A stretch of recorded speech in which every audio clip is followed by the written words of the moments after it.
So there is this fear that AI is coming for our digital marketing jobs. We have been told the amazing things that OpenAI have invented and has deployed. There's Perplexity, there's DeepSeek. There are plenty of AI companies out there, and the risk is for many about losing their jobs. So in this video, I'm going to tell you we're going to talk about how that is not true. And people, I'm going to give you an example of people who lost, who company who are moving away from AI, or a company that used AI in their digital marketing agency and then they folded. So this is not a video to celebrate their failure or to talk down to them, but an opportunity for all of us to learn. So I'm going to start by telling you about this book called The AI Snake Oil. AI Snake Oil. It's by some guy, I'll not even pretend trying to pronounce his name, Arvind and Sayash. That last name is, excuse me, that last name is a struggle for me. So they basically say in the book, they tell or they present an argument where what AI can do, what it can't do, and how to tell the difference. Well, that's the name of the title, but they go into depth and details of what basic stuff it does. Like the authors themselves, they use AI for stuff. But then again, when it comes to serious or in depth stuff, they realize it's not giving you what you're really looking for. And then, before I get into the other article that I want to talk about, in fact, this is a reason for this article. I want to talk about how this agency, who relied heavily on AI, went bankrupt. Before I get to that, I want to talk about how OpenAI, ChatGPT itself, the founders of, no, the guys who are mainly known for AI, are hiring a social media manager. Don't you think it's interesting to know that OpenAI are hiring a social media manager? This is because what they sell to us, what they tell us, is that AI is able to replicate or replace the jobs of social media management. They say AI can do this, AI can do that, but they themselves are not using AI for the same jobs. So for this role, they're looking for somebody to handle the Twitter or X account for OpenAI, and the role involves, publishing tweets uh, for related to product launches and updates on the company, crafting present social media strategies for product and research launches. These are things that they say their AI can do. These are things that ChatGPT says they can do confidently and proudly. And then you realize if they are not using it, then why should we heavily rely on it? That's a very big question. It's like, for example, um, buying drugs from a drug dealer.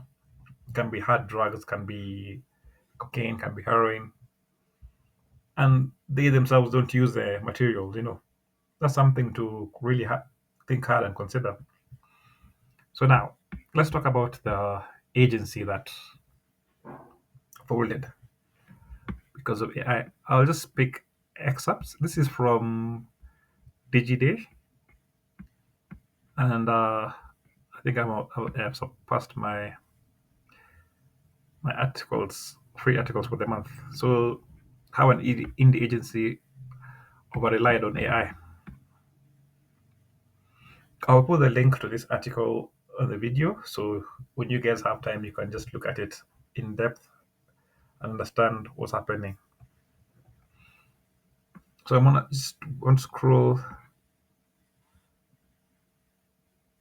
where the issues became.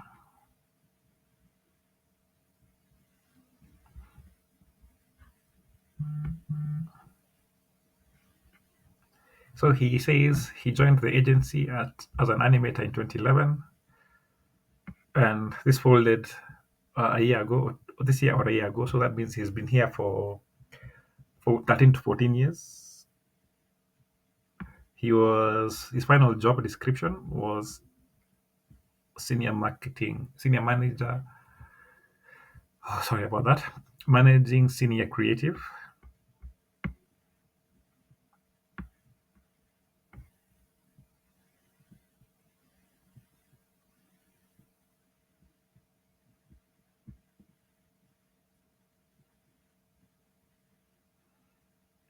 Sadly, his company folded when he was on holiday.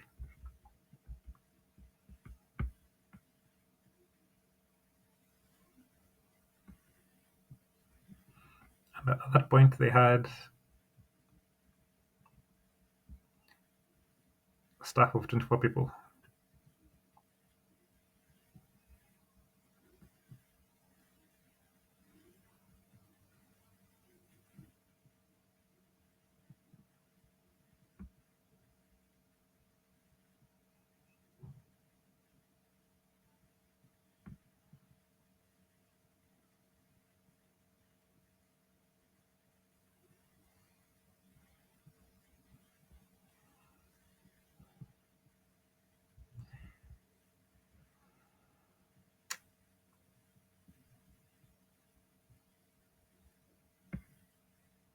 Yeah, here.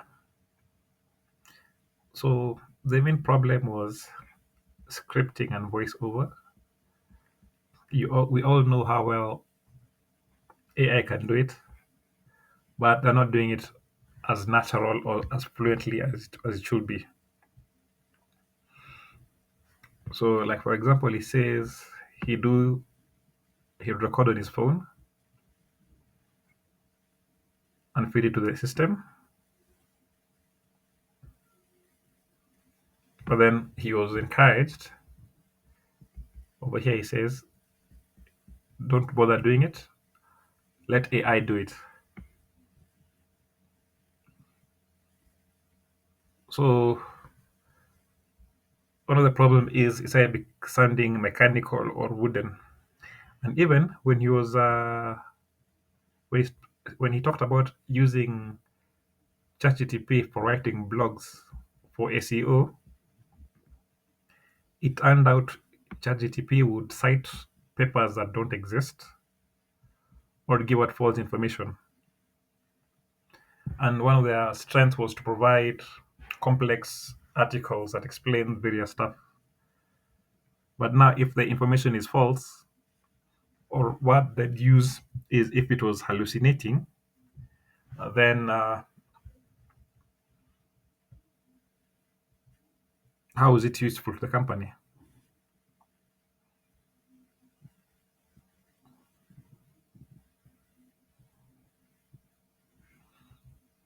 They tried to use ChatGPT for script writing, but it just refused.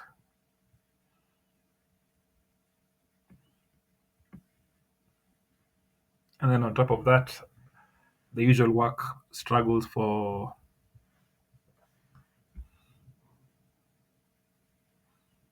being overworked and struggling to deliver the projects on time. He says it was even disappointing to see how the owner of the company, who was an amazing animator, was using Solana,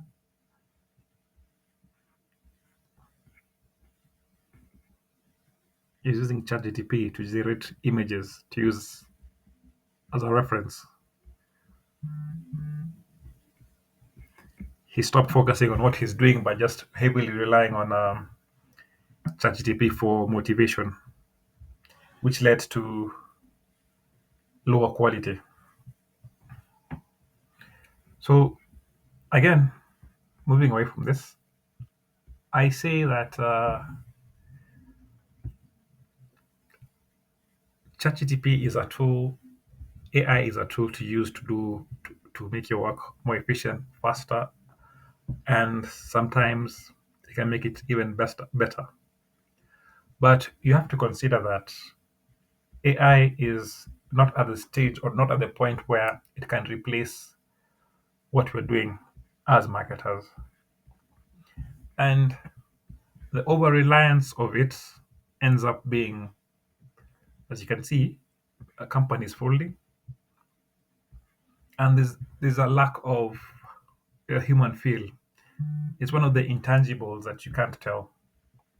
I remember watching a video once of a guy saying he's an author. He's been writing for around 20 to 30 years. And then OpenAI stole went through his books, and if asked to write with his style or how he does it, it will easily replicate what he does.